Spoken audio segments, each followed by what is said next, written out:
செவ்வாதோஷம் அப்படின்னு சொன்னாலே வந்துட்டு செவ்வாதோஷம் இருக்கு, செவ்வாதோஷம் இருக்கிறதுனால திருமண தடை ஏற்படும். அதாவது செவ்வாய் தோஷம் அப்படிங்கிறது என்ன அப்படின்னா, சயின்ஸா சொல்லணும்னாக்கா ரத்தம். ஒருத்தருடைய ரத்தம் வந்து இன்னொருத்தருக்கு செட் ஆகுதா செட் ஆகலையான்றது சயின்ஸ். இதே நீங்க ஜோதிட துறையில வந்து பாத்தீங்கன்னாக்கா மேஷம், விருச்சகம், கடகம், சிம்மம், தனுசு, மீனம், மகரம், கும்பம் வந்துருச்சு, செவ்வாய் நின்றுட்டா செவ்வாய் தோஷம் கிடையாது. செவ்வாய் தோஷம்ன்றது ஒரு ஜாதகத்துல நீங்க தேடி கண்டுபிடிக்கணும்னா 20% தான் கிடைக்கும், 80% இருக்காது. அப்ப எப்படி இருக்கு அப்படின்னு அழுத்தமா சொல்லுங்க. இருக்குன்னு அழுத்தமா சொல்றதுன்னா,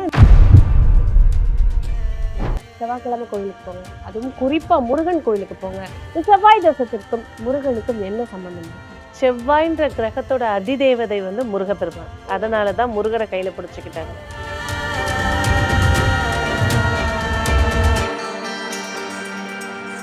செவ்வாய் தோஷத்தோட பிளஸ் பாயிண்ட் என்னன்னா, சொத்து நிறைய சேரும்.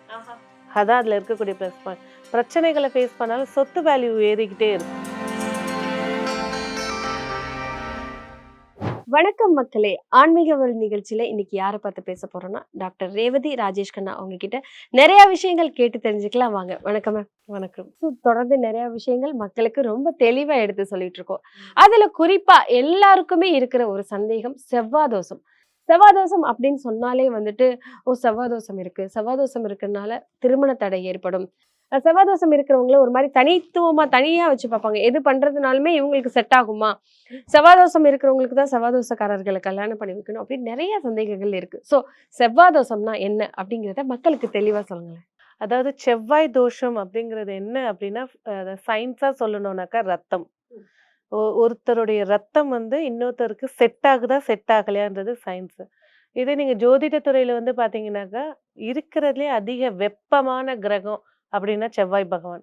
ஸோ இந்த ஜோதிட சாஸ்திரத்துல வந்து குடும்பஸ்தானம் அப்படின்னு சொல்லக்கூடியது 2ஆம் இடம், சுகஸ்தானம் அப்படின்னு சொல்றது 4ஆம் இடம், திருமண பாவம் சொல்லக்கூடியது 7ஆம் இடம், மாங்கல்ய ஸ்தானம் அப்படின்னு சொல்றது 8ஆம் இடம், படுக்கை சுகம் அப்படின்னு சொல்லக்கூடியது 12ஆம் இடம்.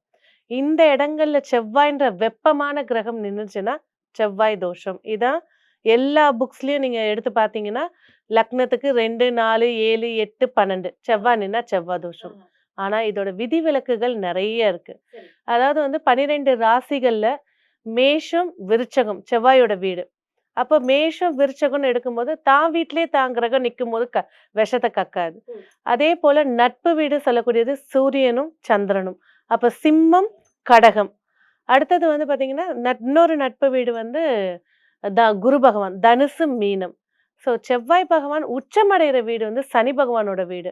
அதனால மகரமும் கும்பமும். அப்போ ஒரு ஜோதிடத்துல லக்னத்துக்கு 2, 4, 7, 8, 12 இந்த இடங்க மேஷம், விருச்சகம், கடகம், சிம்மம், தனுசு, மீனம், மகரம், கும்பம் வந்துருச்சு, செவ்வாய் நின்னுட்டா செவ்வாய் தோஷம் கிடையாது. கிடையாது. ஸோ இதுல தனிப்பட்ட ஸ்ட்ராங் ரூல்ஸ் என்னன்னா, ரிஷபம், மிதுனம், கன்னி, துலாம் இந்த 4 ராசி 2, 4, 7, 8, 12 வந்து செவ்வாய் நின்னா தோஷம், கடுமையான தோஷம். இதுல இன்னொரு ரூல் என்னன்னா, இப்ப நீங்க தோஷம் சொல்றீங்களா மேம், அந்த தோஷம் பாதிப்பை ஏற்படுத்துமா? சில பேர் என்னன்னா வந்துட்டு செவ்வாய் தோஷம் இருக்கு அப்படின்னு சொன்னாலே குறிப்பா வந்து பெண்கள் தான் இதுல அதிகமா, ஆண்களுக்கு செவ்வாய் தோஷம் அப்படிங்கிறத யாருமே அழுத்தி சொல்ல மாட்டாங்க, அதனால பிரச்சனைங்கிறதையும் சொல்ல மாட்டாங்க. செவ்வாய் தோஷம் அப்படின்னு சொன்னாலே பெண்களுக்கு தான். இந்த பெண்ணுக்கு செவ்வாய் தோஷம்ப்பா, கல்யாணம் பண்ணி வச்சா குழந்தை பெற்றுக்கிறதுல குழந்தை பாக்கியம் இருக்காது, திருமணம் பண்ணிட்டு போனா அந்த மாமனார் மாமியார் வீடு வந்துட்டு நல்ல முறையில இருக்காது அப்படிங்கிற நிறைய ஒரு தவறான ஒரு விஷயங்கள் சொல்லிட்டே இருக்கிறாங்க. சோ அது உண்மைதானா? இல்ல, அது அப்படி நம்ம எடுத்துக்கவே முடியாது. அதாவது இப்ப என்னன்னா, இந்த 4 ராசியில செவ்வாய் நின்னா தோஷம்னு சொல்லிட்டோம். அந்த செவ்வாய குரு பார்த்துட்டாலோ, சூரியன் சேர்ந்துட்டாலோ செவ்வாய் தோஷம் கிடையாது. அதுக்கு அடுத்து இப்ப ராகுவே சேர்ந்துருச்சுன்னு வச்சுக்கோங்க, செவ்வாய் தோஷம் வராது, மாங்கல்ய தோஷம் தான் வரும். அப்ப செவ்வாய் தோஷம்ன்றது ஒரு ஜாதகத்துல நீங்க தேடி கண்டுபிடிக்கணும்னா 20% தான் கிடைக்கும், 80% இருக்காது. ஓகே. அப்புறம் எப்படி இருக்கு அப்படின்னு ஒரு அழுத்தமா சொல்லிடுறேன். இருக்குன்னு அழுத்தமா சொல்றதுன்னா, இந்த 4 ராசிகள் தனிப்பட்ட முறையில செவ்வாய் எந்த கிரகமும் பார்க்காம இருந்தா செவ்வாய் தோஷம். அப்போ இதுல செவ்வாய் தோஷத்தோட பலன்கள் என்ன அப்படின்னு பாத்தீங்கன்னாக்கா, இப்போ ஒரு ஜாதகத்துல வந்து 2ல செவ்வாய் உட்கார்ந்துருது, அப்போ இவங்களுக்கு சேர்க்கக்கூடிய ஜாதகத்துல 2லயே இருக்கக்கூடாது. பேசினாலே சண்டை வந்துரும். 2ன்றது குடும்பஸ்தானம், வாக்குஸ்தானம். இப்ப செவ்வாய் பேர் எல்லா பொது ஜாதகத்திலயும் நீங்க 2ல செவ்வாய் இருக்கிறவங்க பாருங்க. ஒரு கொஸ்டின் கேட்டீங்கன்னா 500 ஆன்சர் சொல்லுவாங்க. நிறைய கேள்விகள், சந்தேகங்கள் வரும் அப்படி நம்ம சொல்றீங்க. கேட்கிற ஒரு கொஸ்டினுக்கு அவங்க 500 ஆன்சர் சொல்லுவாங்க. ஓ, ஸ்டேபிளா இருக்க ஆமா. மாட்டாங்க. நம்ம அத ஆர்குமென்ட் பண்ணீங்கன்னா அது 2 ஹவருக்கு வாக்குவாதம் போகும். அதான் 2ல செவ்வாய். இப்ப 4ல செவ்வாய் அப்படின்றபோது பாத்தீங்கன்னா, வீட்ல 4ஆம் இடம் சுகஸ்தானம், வீடு. வீட்ல 1000 பர்ஃபெக்ஷன் பார்ப்பாங்க. இந்த ஹால் சரியில்ல, இந்த கலர மாத்தி இப்பதான் மாத்திருப்பாங்க. இத மாத்திரலாம். இந்த இடம் சரியில்ல. ஆன் டைம்க்கு காஃபி வரல. சாப்பாடு சூடா இல்ல. அந்த குறைகள் எல்லாம் வீட்டுக்குள்ள தான் இருக்கும். வெளியில இவரோட கேரக்டர் தெரியாது. இதுக்கு ஆண், பெண் பேதம்லாம் கிடையாது. எல்லாத்துக்கும் 9 கிரகம் 9 கிரகம் தான். சரி, ஆணுக்கு இருந்தாலும் இந்த கேரக்டர் இருக்கும், பெண்ணுக்கு இருந்தாலும் இந்த கேரக்டர்ஸ் இருக்கும். செவ்வாய் அப்படின்னு சொன்னாலே வந்துட்டு செவ்வாய் தோஷம் இருக்கிறவங்க முக்காவாசி பேர் என்ன சொல்லுவாங்கன்னா, செவ்வாய்க்கிழமை கோயிலுக்கு போங்க. அதுவும் குறிப்பா முருகன் கோயிலுக்கு போங்க. முருகன் வந்து 2 மனைவியோட இருக்கிற கோயில். ஐ மீன் 2 மனைவியோட இருக்கிற சன்னிதானமா பார்த்து போய் முருகனை வழிபடுங்க. முருகனுக்கு விளக்கு போடுங்க.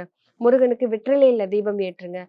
முருகனுக்கு சிவப்பு கலர் துணி வாங்கி அதுல வந்துட்டு பிரசாதம்லாம் வச்சு விளக்கேற்றுங்க அப்படின்னு நிறைய விஷயங்கள் சொல்றாங்க. இந்த செவ்வாய் தோஷத்திற்கும் முருகனுக்கும் என்ன சம்பந்தம் இருக்கு? செவ்வாய்ன்ற கிரகத்தோட அதிதேவதை வந்து முருகப்பெருமான். அதனாலதான் முருகரை கையில பிடிச்சுக்கிட்டாங்க.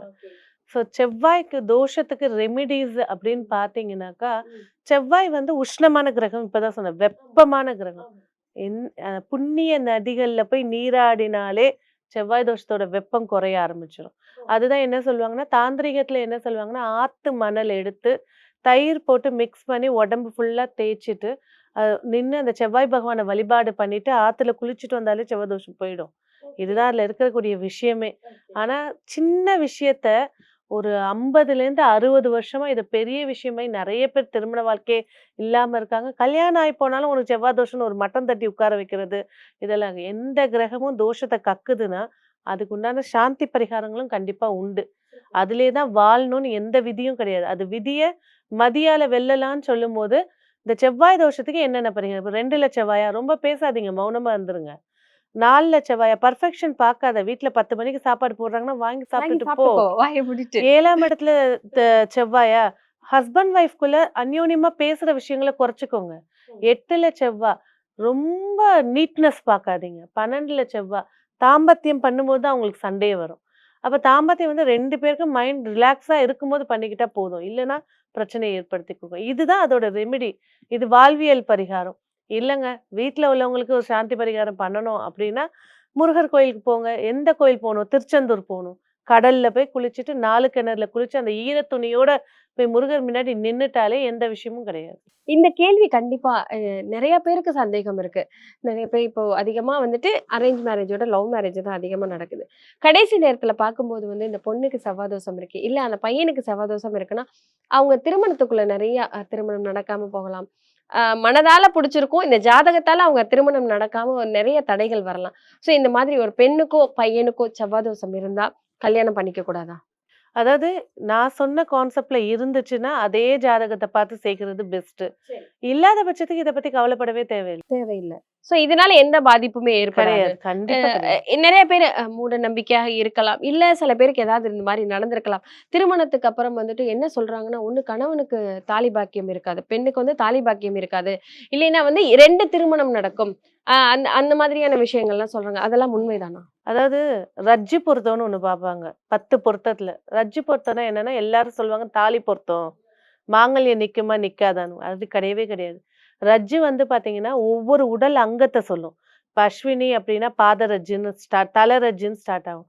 மிருகசீரிடம், சித்திரை, அவிட்டம்னா தல ரஜ்ஜுன்னு வரும். இது எதுக்காக சொல்லியிருக்காங்கன்னா, ஒரு ஜாதகத்துல செவ்வாய் தோஷம் இருந்துச்சுன்னா, இந்த ரஜ்ஜ பார்ப்பாங்க. ஒரே ரஜ்ஜ கட்டி வைக்க மாட்டாங்க. ஃபார் எக்ஸாம்பிள்க்கு ஒருத்தர் வந்து மிருகசீட நட்சத்திரத்துல பொறந்திருக்காங்கன்னு வச்சுக்கோங்க. அவங்க வந்து தலை ரஜ்ஜு. அவங்க உடம்புல தலைப்பகுதி தான் வீக்கா இருக்கும். அதான் ரஜ்ஜு. அப்போ நீங்க ஒரே ரஜ்ஜில கல்யாணம் பண்ணி வச்சீங்கன்னா, அவங்க தாம்பத்தியம் கொள்ளும்போது, இந்த ரத்தம் ஏறும்போது மைனஸ் ஆகி நோய் எதிர்ப்பு சக்திய குறைச்சிரும். உடம்புல இம்யூனிட்டி பவர் லாஸ் ஆயிடும். ரத்தம் சுண்ட ஆரம்பிச்சிரும். நோயாளி மாரி ஆயிடுவாங்க. இதுதான் செவ்வாய் தோஷத்தோட இது. ரத்தத்த வீரியம் இழக்க வைக்கிறது தான் செவ்வாய் தோஷம். அப்போ சேர்க்கும்போது இந்த 2 விஷயத்த கரெக்ட்டா பார்த்துட்டாங்க அப்படின்னா ஏன்னா இப்பதான் ஜாதகம் வந்து எனக்கு தெரிஞ்சு ஒரு 10 வருஷமா தான் கட்டம் பொருத்தத்துக்கு இம்பார்ட்டன்ஸ் கொடுத்து பார்த்து கல்யாணம் பண்றாங்க. நீங்க ஒரு 15 வருஷம் முன்னாடி போங்க.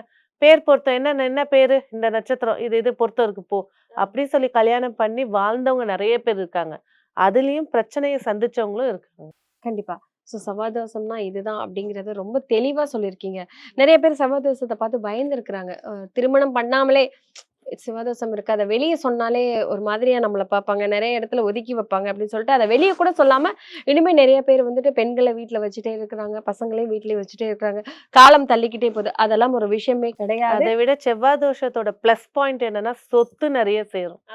அதான் அதுல இருக்கக்கூடிய பிளஸ் பாயிண்ட். பிரச்சனைகள ஃபேஸ் பண்ணாலும் சொத்து வேல்யூ ஏறிக்கிட்டே இருக்கும். சோ இது வந்து இந்த சின்ன விஷயத்த பெருசாக்குறாங்க. அதுல இருக்க பிளஸ்ங்கள பார்க்க மாட்றாங்க. கண்டிப்பா. செவ்வாய் தோஷம் அப்படிங்கிறது பிளஸ் தான், மைனஸ் கிடையாது அப்படிங்கிறத ரொம்ப தெளிவா சொல்லியிருக்கீங்க. இன்னும் நெறைய விஷயங்கள் மக்களுக்கு எடுத்து சொல்லிட்டே இருக்கலாம். தொடர்ந்து பேசலாம். நன்றி. நன்றி.